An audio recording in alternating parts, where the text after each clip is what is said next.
ഇതിലേക്ക് തന്നെ മടങ്ങി വരാം. കമാൻഡർ മാത്യു ആണ് നമുക്കൊപ്പം ചേരുന്നത്. ശ്രീ കമാൻഡർ മാത്യു, താങ്കൾക്ക് എന്ത് തോന്നുന്നു, ഈ ടീം സതീശൻ അല്ലെങ്കിൽ കേരളത്തിന്റെ മന്ത്രിസഭ അത് ഏത് തരത്തിലുള്ളതാവണം എന്നാണ് താങ്കളുടെ അഭിപ്രായം? എന്നെ സംബന്ധിച്ച് പറഞ്ഞാൽ ഒരു ജെൻഡർ ടീം തന്നെ വേണം. സതീഷിന് പറ്റിയ ടീം വേണം. എന്റെ കയ്യിൽ ഒരു ലിസ്റ്റ് ഉണ്ട്, എന്റെ മനസ്സിലൊരു ലിസ്റ്റ് ഉണ്ട്. അതൊക്കെ മിസ്റ്റർ സതീശൻ അപ്രൂവ് ആക്കി തരുമോ എന്ന് എനിക്ക് അറിയത്തില്ല. എങ്കിലും ഞാൻ ഒന്ന് പറയാം, സമയമുണ്ടെങ്കിൽ. പറഞ്ഞോളൂ, താങ്കൾ പറഞ്ഞോളൂ, ലിസ്റ്റ് പറഞ്ഞോളൂ. ഒന്ന്, ഞങ്ങൾ 2 ക്രിസ്ത്യാനികളെ കോൺഗ്രസിന്റെ മന്ത്രിമാരായിട്ട് വരത്തുള്ളൂ. ഒന്ന് സണ്ണി ജോസഫ്, 2 പറയുന്നത് മാത്യു കൊടുനാടൻ അല്ലെങ്കിൽ ചാണ്ടി, ഉമ്മൻചാണ്ടി സാറിന്റെ മോന്. 2 ക്രിസ്ത്യാനികൾ വരാൻ പോകുന്നുണ്ട്. പിന്നെ K Muraleedharan, Thiruvanchoor Radhakrishnan, A P Anilkumar, P C Vishnunath, N Sakthan. അവരെ കൂടാതെ ഞാൻ ഇഷ്ടപ്പെടുന്നത് ബിന്ദുവിനെയാണ്. നമ്മുടെ ആലപ്പുഴയിലെ MLA-ക്കാളും നമുക്കിഷ്ടം, ഷാനിമോളിനേക്കാളും എനിക്കിഷ്ടം ബിന്ദു കൃഷ്ണനെയാണ്. അപ്പം വന്നാൽ IC ബാലകൃഷ്ണൻ വരും. പിന്നെ CP ജോൺ ഘടകകക്ഷി, ശിവു ബേബി ജോൺ ഘടകകക്ഷി. പിന്നെ ജോസഫ് സാറിന്റെ ഒരാള്, 2 പേരെ കിട്ടാൻ ചാൻസ് ഇല്ല, മോൻസിക്ക് മാത്രമേ ചാൻസ് കൊടുക്കാനുള്ളൂ. പിന്നെ KK രമയെ ഒരു സ്പീക്കർ ആക്കിയെങ്കിൽ എനിക്ക് സന്തോഷമായിരുന്നു. കാര്യം മിസ്റ്റർ ക്യാപ്റ്റൻ അവിടെ ഒന്ന് ഇരുന്നേനെയായിരുന്നു. അപ്പൊ എല്ലാവരും ആയില്ലയോ? ഇനി ആരെയും ഞാൻ വിട്ടുപോയിട്ടുണ്ടോ? ലീഗുകാർക്ക് കൊടുക്കണ്ടേ? ലീഗുകാർ അവർ 5 പേരെ എടുത്തോട്ടെ, അതിനകത്ത് ഞാൻ ഒന്നും മിണ്ടത്തില്ല. കാര്യം വെച്ചാൽ ലീഗ് ഇല്ലെങ്കിൽ ഞങ്ങളില്ല, അതുകൊണ്ട് ഞാൻ ഒന്നും മിണ്ടത്തില്ല. അത് ലീഗാണ് ഞങ്ങളെ കൊണ്ട് നടക്കുന്നത്, അതുകൊണ്ട് ഞാൻ ഒന്നും മിണ്ടാൻ പറ്റത്തില്ല.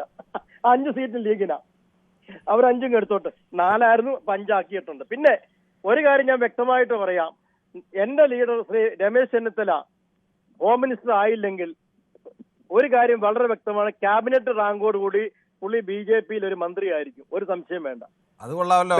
കേരളത്തിൽ രമേശ് ചെന്നിത്തലയെ പോലെ ഒരു നേതാവിനെ താങ്കളുടെ ലീഡറാന്ന് പറയുകയും അദ്ദേഹത്തെ ഇങ്ങനെ അപമാനിക്കുകയും ചെയ്യേണ്ട കാര്യമുണ്ടോ? അപമാനിക്കല്ല, ഞാൻ അപമാനിക്കല്ലേ ശ്രീ കമാൻഡർ മാത്യു? അത് വല്ലാത്ത അപമാനമല്ലേ? രമേശ് ചെന്നിത്തലയെ പോലെ ഒരാൾ മന്ത്രിസ്ഥാനം കൊടുത്തില്ലെങ്കിൽ BJP-യുടെ മന്ത്രിയാവുമെന്ന് പറയുന്നത് ഇതിൽ പല ഒരു അപമാനം ചെന്നിത്തല വേറെ നേരിടേണ്ടതുണ്ടോ? ഈ 2 ദിവസമായിട്ട് BJP-യുടെ എത്ര പേരാണ് രമേശ് ചെന്നിത്തലയുടെ വീട്ടിൽ പോയിട്ടുള്ളത് നമുക്ക് എങ്ങനെ അറിയാൻ പറ്റും? ഇവിടുത്തെ പത്രക്കാർ അത് മാത്രം പറയുന്നില്ല. ശ്രീ കമാൻഡർ മാത്യു, താങ്കൾ എന്തായാലും രമേശ് ചെന്നിത്തലയുടെ അനുയായിയാണെന്ന് ഞാൻ കരുതുന്നില്ല. എന്ന് മാത്രമല്ല, താങ്കൾ രമേശ് ചെന്നിത്തലയുടെ കടുത്ത ശത്രുവും ആണ് എന്ന് ഞാൻ കരുതുന്നു. അല്ലാതെ ഒരാൾക്ക് രമേശ് ചെന്നിത്തലയെ പോലെ ഒരു നേതാവിനെ നാളെ BJP-യിൽ പോകുമെന്ന് പറയണമെങ്കിൽ താങ്കൾ അത്രത്തോളം രമേശ് ചെന്നിത്തലയോട് ശത്രുതയുള്ള ആളാണ്. പിന്നെ എന്റെ നേതാവ് എന്നൊക്കെ പറഞ്ഞ് ആളുകളെ പറ്റിക്കുന്നത് ശരിയല്ല. ഞാൻ പറഞ്ഞു, ക്യാബിനറ്റ് മിനിസ്റ്റർ വരെ പുള്ളിക്ക് ഓഫർ വരും. ആരെ താങ്കളുടെ കയ്യിൽ എന്തെങ്കിലും തെളിവുണ്ടോ അതിന്? നമുക്ക് മാധ്യമങ്ങൾ എന്റെ ഒരു തെളിവില്ല. വെറും ഒരു തെളിവില്ലാതെ കേരളത്തിലെ ഒരു പ്രധാനപ്പെട്ട നേതാവിനെതിരെ ആക്ഷേപം അതാണ് ഇവിടെ നടന്നുകൊണ്ടിരിക്കുന്നത്. അത് വെച്ച് പറഞ്ഞേ ഉള്ളൂ. അല്ല, അതങ്ങനെ പറയുന്നത് ശരിയല്ല ശ്രീ കമാൻഡർ മാത്യു. താങ്കൾ എത്രയോ കാലമായി പൊതുവേദിയിലൊക്കെ പ്രതികരിക്കുന്ന ആളാണ്. താങ്കൾ ലിസ്റ്റ് വായിക്കാന്ന് പറഞ്ഞാൽ അതൊക്കെ അറിഞ്ഞ്, അപ്പോൾ ഒരു നേതാവ് നാളെ മന്ത്രിസ്ഥാനം കിട്ടിയില്ലേ BJP പോകും എന്നൊക്കെ പറഞ്ഞാൽ അത് ഏത് നേതാവിനെ കുറിച്ചാണ് നമ്മൾ അങ്ങനെ പറയുന്നത്? ശരിയല്ല. പുള്ളിക്ക് ഹോം മിനിസ്റ്ററി പലരും അല്ല, അതെന്തോ ആയിക്കോട്ടെ, പുള്ളിക്ക് ഹോം മിനിസ്റ്ററി മറ്റൊന്നുമല്ല. താങ്കൾ എന്റെ നേതാവ് എന്നൊക്കെ പറഞ്ഞിട്ട് ഒരാളെ കുറിച്ച് രമേശ് ചെന്നിത്തല തെറി പറഞ്ഞാൽ പോലും ഇത്രയും മോശമില്ല. അദ്ദേഹം വേറൊരു പാർട്ടിയിൽ പോകുന്ന പറഞ്ഞാൽ അദ്ദേഹത്തിന്റെ എല്ലാ ക്രെഡിബിലിറ്റിയും പോയില്ലേ? ഓക്കെ, ശരി, ഞാൻ തിരിച്ചെടുത്തിരിക്കുന്നു.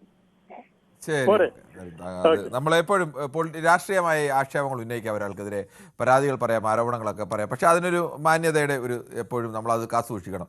ഒരാളെ കണ്ടില്ലെങ്കിൽ അയാൾ പിറ്റേ ദിവസം തന്നെ തെരഞ്ഞെടുപ്പ് കാലഘട്ടം കേരളത്തിലെ ഒരു പ്രധാന പ്രചരണമാണ്, ഇയാൾ നാളെ BJP-യിൽ പോകും, കോൺഗ്രസിൽ പോകും, CPM-ൽ പോകും എന്ന് പറഞ്ഞാൽ അയാൾ പോകുന്നെങ്കിൽ അവർക്ക് പോകേണ്ട അവരുടെ പൂർണ്ണമായ അവകാശം ഓരോരുത്തർക്കും ഉണ്ട്. പക്ഷേ അവർ പോകുന്നതെന്ന് സംബന്ധിച്ച് എന്തെങ്കിലും ചർച്ച നടത്തുകയോ അങ്ങനെ എന്തെങ്കിലും തെളിവുകളൊന്നും പുറത്തു വരാതെ അവരങ്ങനെ പോകും എന്ന തരത്തിൽ പ്രചരണം നടത്തുന്നത് ശരിയായ രീതിയല്ല. നമ്മുടെ രാഷ്ട്രീയ പാർട്ടികൾ, ഇപ്പോൾ മാത്യു അങ്ങനെ പറയുന്നതിന് കാരണം അദ്ദേഹത്തിന് കുറ്റമല്ല, കേരളത്തിലെ പല രാഷ്ട്രീയ പാർട്ടികളും തെരഞ്ഞെടുപ്പ് നടക്കുന്ന സമയത്ത് തന്നെ ഇത്തരം കള്ളപ്രചരണങ്ങൾ വ്യാപകമായി അഴിച്ചുവിടാറുണ്ട്. അയാൾ പാർട്ടി മാറാൻ പോവുകയാണ് എന്നൊക്കെ പറഞ്ഞ് ചിലപ്പോൾ ചില മനുഷ്യർക്കൊക്കെ അവരുടെ പാർട്ടി അവരുടെ ജീവനേക്കാൾ വലുതായിരിക്കും.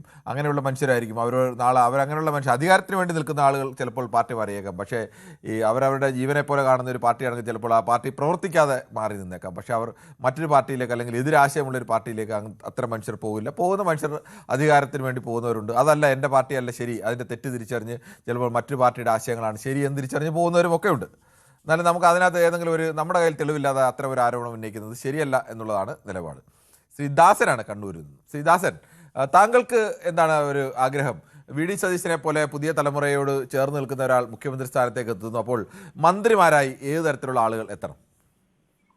മന്ത്രിമാരായിട്ട് ഇപ്പോ നമ്മുടെ CP ജോൺ ഉറപ്പായിട്ടുണ്ടാവുന്ന നമുക്ക് പ്രതീക്ഷിക്കാം. പിന്നെ അതുപോലെ തന്നെ ഇപ്പോൾ ഷംസുദ്ദീനായിരിക്കും മണ്ണാർക്കാടുകാരൻ വിദ്യാഭ്യാസ മന്ത്രി, ഷാജിക്കായിരിക്കും പൊതുമരാമത്ത്, കുഞ്ഞാലിക്കുട്ടി വ്യവസായമായിരിക്കും, നമുക്ക് എന്റെ അഭിപ്രായത്തിൽ ഇപ്പൊ സ്പീക്കർ എന്ന് പറഞ്ഞാൽ എനിക്ക് ആഗ്രഹം ഒരു ആരോഗ്യ വകുപ്പ് മന്ത്രിയാക്കാൻ വേണ്ടിയാണ്. അവരൊക്കെ രണ്ടാമത്തെ തവണയാണ് ജയിക്കുന്നത്. പിന്നെ സതീശോട് ആദ്യമായിട്ട് അഭ്യർത്ഥിക്കാറുണ്ട്, ആദ്യമായിട്ട് നിങ്ങൾ ഈ പേഴ്സണൽ സ്റ്റാഫിന്റെ എണ്ണം കുറക്കണം, ചുരുങ്ങിയത് 10 കുറക്കണം. അതുപോലെ ഈ കഴിഞ്ഞ ഗവൺമെന്റ് നമുക്ക് പേടിയാവുക, പൊതുപ്പണം ദൂർത്തടിച്ചായിട്ട്. പൊതുപ്പണം നാട്ടുകാരുടെ പണമെന്നും അത് ചെലവഴിക്കുമ്പോൾ കൃത്യമായി സുതാര്യമായി ചെലവഴിക്കണം. നിങ്ങൾ സ്വന്തം ഇഷ്ടത്തിന് ചെലവഴിക്കാൻ പാടില്ല. അതുപോലെ ഏറ്റവും പ്രധാനപ്പെട്ട കാര്യമൊക്കെ പറയേണ്ടതെന്ന് പറഞ്ഞാൽ ഈ സംസ്ഥാന ഭാഗ്യക്കുറി നറുക്കെടുപ്പ് ഈ മിഷൻ സംവിധാനം മാറ്റിയിട്ട് പണ്ട് കാലത്ത് നടക്കുന്ന പരസ്യമായി സുതാര്യമായി നടക്കണം. ഇത് ഏറ്റവും തട്ടിപ്പാണ് മിഷനിലുള്ള മിഷൻ സെറ്റ് ചെയ്ത് വെച്ചിട്ട് പരിപാടിയാണ്. അത് ആദ്യമായിട്ട് കേരളത്തിൽ ചെയ്യേണ്ട സർക്കാർ സ്പോൺസർ തട്ടിപ്പാണ് ഈ സംസ്ഥാന ഭാഗ്യക്കുറി. അത് സുതാര്യമാകണമെങ്കിൽ ആ മിഷൻ സംവിധാനം മാറ്റിയേ പറ്റൂ.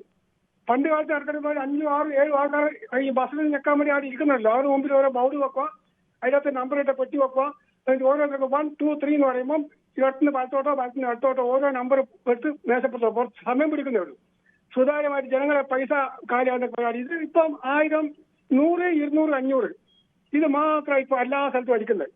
അതുകൊണ്ട് ഇത് പ്രത്യേകം ധനകാര്യ വകുപ്പ് കൈകാര്യം ശ്രദ്ധിക്കുക. പിന്നെ BT ബലറാമായിരിക്കും എക്സൈസ് മന്ത്രി തോന്നുന്നത്. അപ്പൊ അതുകൊണ്ട് സതീഷിനെ സംബന്ധിച്ച് ഇപ്പൊ അയാൾ പറഞ്ഞ 2 വാക്ക് തന്നെ വളരെ ശ്രദ്ധിക്കേണ്ട വാക്കാണ്. കാറ് സാമ്പത്തിക അങ്ങേ അറ്റം ഇതായിട്ടുള്ളത്. ഇപ്പൊ കാറ് വാങ്ങിക്കുന്നില്ല, ഈ എസ്കോർട്ട് വളരെയേറെ കുറക്കും. അതൊക്കെ വളരെ നല്ല കാര്യം. ഇതെന്നെ ചെയ്ത് വരണം. ഇതുപോലെ തന്നെ അങ്ങോട്ട് മുന്നോട്ട് പോകണം. നാട്ടിന് വേണ്ടിയിട്ട് കാര്യമായിട്ട് ഇപ്പോ സാമ്പത്തിക സ്ഥിതി വെച്ചിട്ട് വലിയ ഒന്നും ചെയ്യാനില്ല, എന്നാലും പറ്റുന്ന രീതിക്ക്. അതുപോലെ ഈ പൊതുജനങ്ങളെ ഈ പെൻഷൻ ഏറ്റവും നിങ്ങൾ ആദ്യം പ്രയോറിറ്റി കൊടുക്കേണ്ടത് ഈ ക്ഷേമ പെൻഷനാണ്. അത് ഒരു കാരണവശാലും നിർത്താൻ പാടില്ല. അത് 3000 തന്നെ ആയി കൊടുക്കണം. ഓക്കെ കിരൺബാബു, കുറെ നേരം വ്യക്തമാണ്. ശ്രീ രതീഷാണ് ചേർത്തലയിൽ നിന്നാണ്. ശ്രീ രതീഷ്, താങ്കളുടെ അഭിപ്രായത്തിൽ ഈ മന്ത്രിസഭാ രൂപീകരണത്തിൽ ഏത് തരത്തിലേക്കുള്ള ഒരു പ്രയോറിറ്റി ആവണം നൽകേണ്ടത്? താങ്കൾ എന്താണ് ആഗ്രഹിക്കുന്നത്?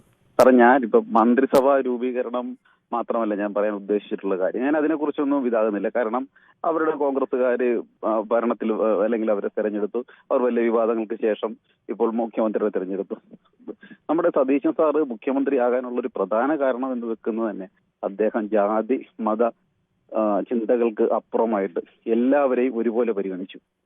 അതുകൊണ്ടാണ് ഇനിയും ഇദ്ദേഹം മുഖ്യമന്ത്രിയായി കഴിഞ്ഞതിന് ശേഷം ഒരിക്കലും ഒരു സമുദായ നേതാവിന്റെയും ഒരു ജാതി നേതാവിന്റെയും വീടുകളിലും ഓഫീസുകളിലും പോകാതെ എല്ലാവരെയും തുല്യരായിട്ട് പരിഗണിച്ചുകൊണ്ട് കേരളത്തിൽ അദ്ദേഹം തുടർന്നാൽ അദ്ദേഹത്തിന്റെ ചെറിയ പോരായ്മകൾ ജനങ്ങൾ ക്ഷമിക്കുകയും അദ്ദേഹത്തിന് തുടർഭരണങ്ങൾ, അതായത് ഇനിയൊരു 100 വർഷം അദ്ദേഹം ഭരിക്കാനുള്ള അവസരമുണ്ടായ ജനങ്ങൾ അതിന്റെ കൂടെ നിൽക്കും.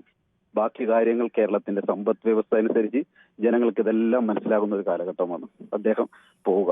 ഈ പറയുന്ന ഒരു കാര്യം നോക്കുക, ഒരു സമുദായത്തിന്റെയും ഒരു ജാതിയുടെയും പുറകെ പോകാതെ എല്ലാവരെയും ഒരുമിച്ച് പരിഗണിച്ചുകൊണ്ട് ഇത് കേരളമാണെന്നും ജാതിക്കും മതത്തിനും അപ്പുറത്താണ്, ജനങ്ങളെല്ലാം ഒറ്റക്കെട്ടാണെന്നുള്ള ഒരു വികാരത്തിന്റെ പുറത്ത് മാത്രമാണ് അദ്ദേഹം ജയിച്ചു വന്നത്. അദ്ദേഹം ഈ ഒരു നിലപാടിൽ തന്നെ തുടർന്നു പോകണമെന്നാണ് എന്റെ അഭിപ്രായം. വേറെ ഒരു കാര്യവും എനിക്ക് പറയാനില്ല സാർ. ശരി, താങ്കളുടെ അഭിപ്രായം വളരെ വ്യക്തമാണ്. ശ്രീ റഷീദാണ് കൊയിലാണ്ടിയിൽ നിന്നും. ശ്രീ റഷീദ്, എന്തായാലും താങ്കളുടെ പാർട്ടി അല്പം വൈകിയെങ്കിലും മുഖ്യമന്ത്രിയൊക്കെ തീരുമാനിച്ചിരിക്കുന്നു. അതിൽ ഒരു തലമുറ മാറ്റം കൂടി ഉണ്ട്. പ്രവർത്തന ശൈലിയിലൊക്കെ പഴയകാല നേതാക്കളിൽ നിന്നും വ്യത്യസ്തരാണ് VD സതീശൻ. ഇനിയിപ്പോൾ മന്ത്രിസഭാ രൂപീകരണം, ഏത് തരത്തിലെ ഒരു മന്ത്രിസഭ രൂപീകരിക്കണം എന്നുള്ളതാണ് ഒരു കോൺഗ്രസ് പ്രവർത്തകർ എന്ന നിലയ്ക്ക് താങ്കളുടെ കൂടി ആഗ്രഹം? ടീം UDF തുടങ്ങി വെച്ചതും ആ രീതിയിൽ ടീം UDF. അവിടെ കോൺഗ്രസ്, ലീഗ്, അതേപോലെ കേരള കോൺഗ്രസ് എന്നൊന്നും ഇല്ല. അദ്ദേഹത്തിന്റെ ഭാവനയിൽ ഉള്ള ഒരു മന്ത്രിസഭയാണ് നമുക്ക് അദ്ദേഹത്തിന് ലഭിക്കേണ്ടത്. ആ രീതിയിലൊക്കെ കൊണ്ട് പുതുമുഖങ്ങളെ നൽകിക്കൊണ്ട് അദ്ദേഹത്തിന് ഒരു നല്ല മന്ത്രിസഭ മുന്നിൽ നിന്ന് നയിക്കാൻ അദ്ദേഹത്തിന് സാധ്യമാവണം. കൂടുതൽ വാർത്തകൾക്ക് News 18 Keralam YouTube channel subscribe ചെയ്യുക.